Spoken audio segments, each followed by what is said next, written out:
Hey everybody, it's Chris from Marketing During Tough Times. Thanks for stopping by. It is Wednesday, and Wednesday is Startup Day, where I take you through my startup formula that's going to be available on Tony Robbins' Mastermind website.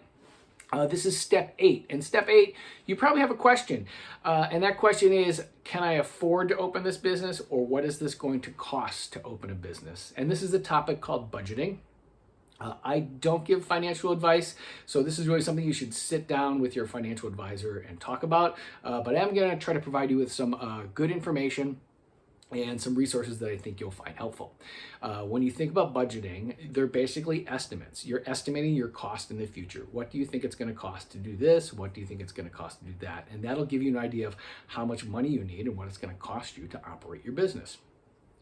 A great resource, a great place to start is there's an organization called SCORE. That's SCORE.org, O-R-G. And you can go to their website. It's a free small business resource. And they have all sorts of information about all sorts of things with business, but one of the things they have are templates. And so you can find budget templates. You have a lot to choose from. If you're just starting your first business, you can look at the startup expense template. Or you can look at the annual marketing budget template. You can fill them out with what you think are good ideas and then bring them to your financial advisor or your financial coach, whatever you're working with, and say, hey, how do these numbers look? Are these numbers realistic? One of the things that's really cool about score.org is they have mentors available. So let's say you fill out this form and maybe you don't have a coach or you don't have a financial advisor. You can ask for a mentor through SCORE. It's free, and they'll pair you up with somebody who can actually help you. So if this is numbers related, they'll pair you up with someone who understands numbers. If it's marketing related, they'll pair you up with someone who can really help you with marketing. So for our case study today, I'm going to use me as an example. When I started my guitar school, it was in my apartment. So I didn't have to go rent a space. I was just using my bedroom in my apartment. I had a roommate who was very understanding that I was running a business out of our apartment. I used my personal phone number that I shared with my roommate. So my expenses were really marketing related. So I had business cards, I had flyers. What else? I had car expenses. So I was driving around, networking with people. So those were really my business expenses. I didn't have additional rent expenses. I didn't have additional telephone expenses, a lot of those things. When it became time to move out of my apartment to my next sort of level up, I actually shared space with a store that sold compact discs and records. It was kind of a music shop. They had an office. And I rented space from them hourly.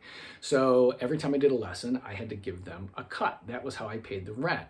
So I had that additional expense that I had to cover. On the other hand, if I had a week off, or maybe I was touring or unable to come in that week, I did not have those expenses. So that was a really good way to get my business running in a commercial space and not incur a dramatic, huge extra expense.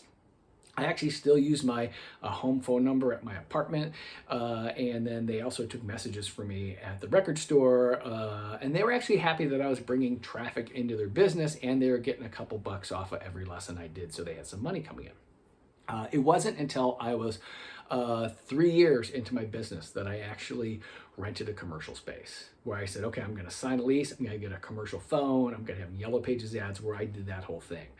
By then, I had a really good idea of what my costs were and how much money I needed and how much money I could make. So I just took my existing expenses that I had and I said, okay, on top of that, I'm going to have rent. On top of that, I'm going to have my commercial phone line. On top of that, I'm going to have some Yellow Pages ads. And so I was able to see how that goes. The point I'm making is it doesn't matter if you're starting small. I started in my bedroom. I mean, Apple started in their garage.